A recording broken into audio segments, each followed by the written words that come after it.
কি হলো এটা? এবারের বিশ্বকাপের প্রথম প্রপার অঘটন হলো এটা। স্পেন শিরোপা জয়ের অন্যতম ফেভারিট। আমি আমার ফেভারিট র্যাঙ্কিংয়ে তাদেরকে 2 নম্বরে রেখেছি কেবলমাত্র ফ্রান্সের পরে। সেই স্পেন কিনা কেপ ভার্দেকে হারাতে পারলো না। কেপ ভার্দে না, কাবো ভের্দে। এই দেশটার নাম চেঞ্জ হয়েছে। পশ্চিম আফ্রিকার আটলান্টিক মহাসাগরে ছড়িয়ে ছিটিয়ে থাকা কয়েকটা আগ্নেয় দ্বীপ নিয়ে যেই দেশটা গঠিত হয়েছে, যেই দেশের জনসংখ্যা 5,30,000, আমাদের মিরপুরের সমান জনসংখ্যা যেই দেশের, তারা কিনা স্পেনকে রুখে দিল।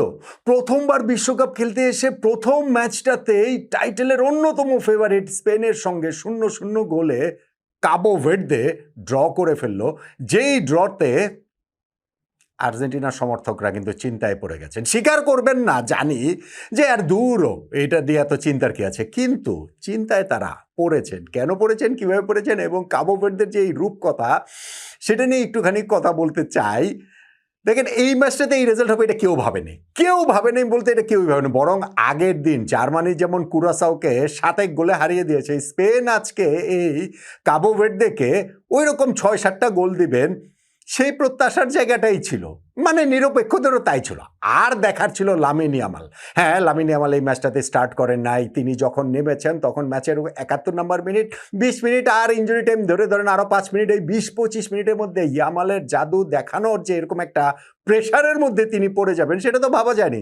মানে স্পেন কেন কাবো ভের্দের বিপক্ষে প্রথম 70 মিনিটে গোল করতে পারবে না? পারে নাই তো।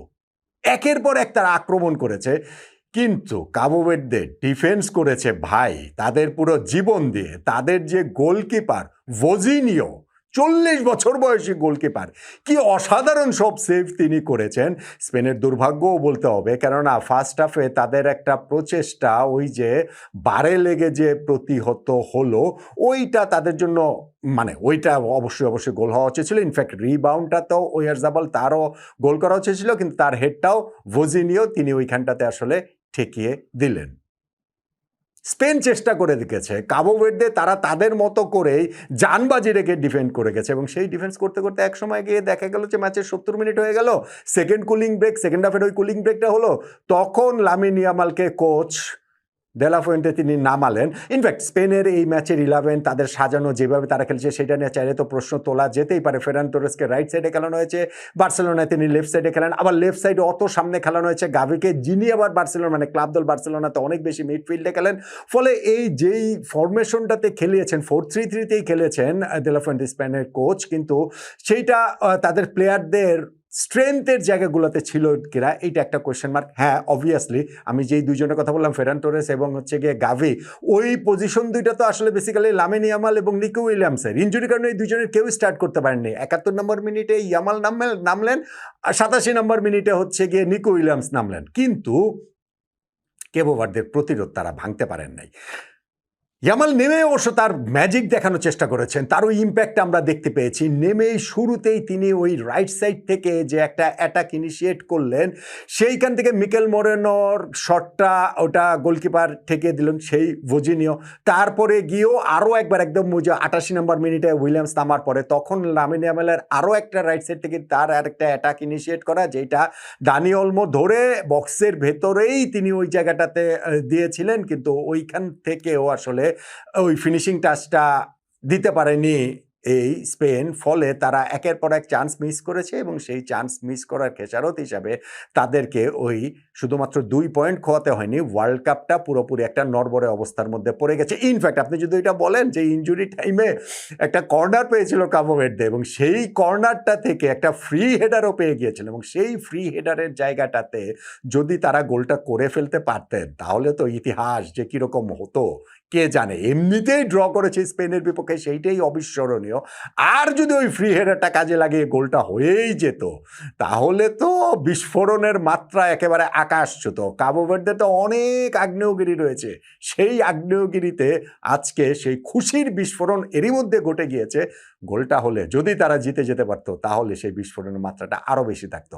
ওই যে লামিন ইয়ামালের লাস্ট যে অ্যাটাক ইনিশিয়েট করার কথাটা বলছিলাম, সেইখানটাতে যেই ব্লকটা করেছিলেন লোপেস, কাবো ভের্দের ডিফেন্ডার, ওইটাতে একেবারে জানবাজি রাখা ডিফেন্ডিং, এবং তাদের তাদের পুরো ডিফেন্সকে এবং তাদের গোলকিপার ভোজিনিয়াকে সবাইকেই আসলে ক্রেডিটটা দিতে হবে যে স্পেনের এই এতগুলো আক্রমণ তারা সামলে, স্পেনের ওই অত পজিশন সামলেও তারা যে আসলে এই একদম নতুন দেশ হিসেবে ওয়ার্ল্ড কাপ খেলতে গিয়েও এরকম একটা চমক জাগানো রেজাল্ট করতে পেরেছেন।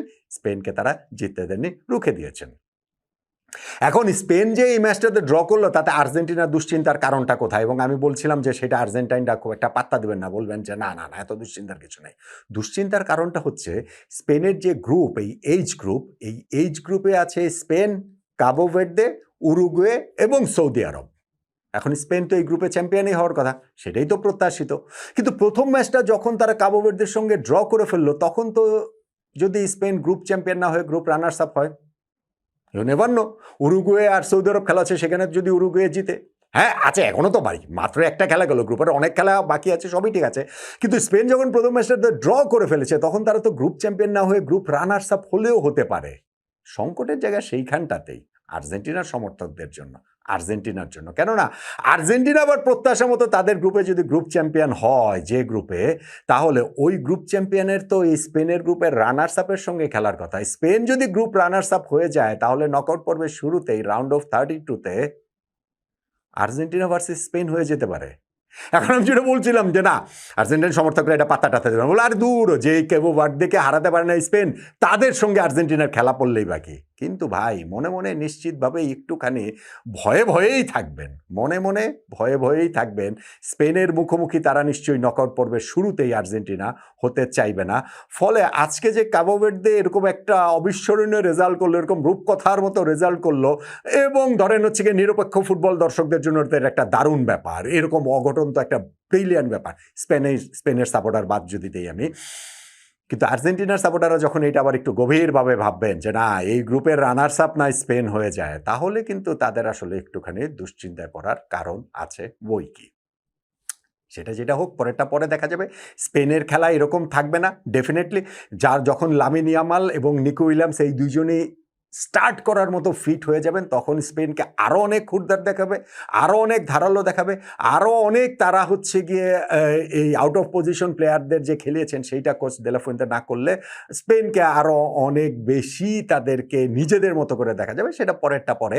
তবে সব কিছু বলার পরও এই ম্যাচ তো স্পেনের জেতা উচিত ভাই। যেই খেলুন যেই না খেলুন, যত কিছু হোক না হোক, কিন্তু কাবো ভার্দের যেই ডিফেন্স করেছেন, তাদের যে গোলকিপার ভোজিনিয়ার যে পারফরমেন্স, তাদের ওই যে সেন্ট্রাল ডিফেন্সে লোপেজের যে পারফরমেন্স, তাদের ওই 12 যে একবার তাদের বাঁচিয়েছে, এবং অবভিয়াসলি স্পেনের যে ব্যর্থতা, সব কিছু মিলিয়ে সেই দেশের ফুটবল ইতিহাসের সবচেয়ে বড় রূপকথাটা আজকে কাবো ভার্দের লেখা হয়ে গেল। আর স্পেন তো একটু দুশ্চিন্তায় পড়েই গেল, তার চেয়ে কম দুশ্চিন্তায় পড়ল না আর্জেন্টিনার সমর্থকরাও।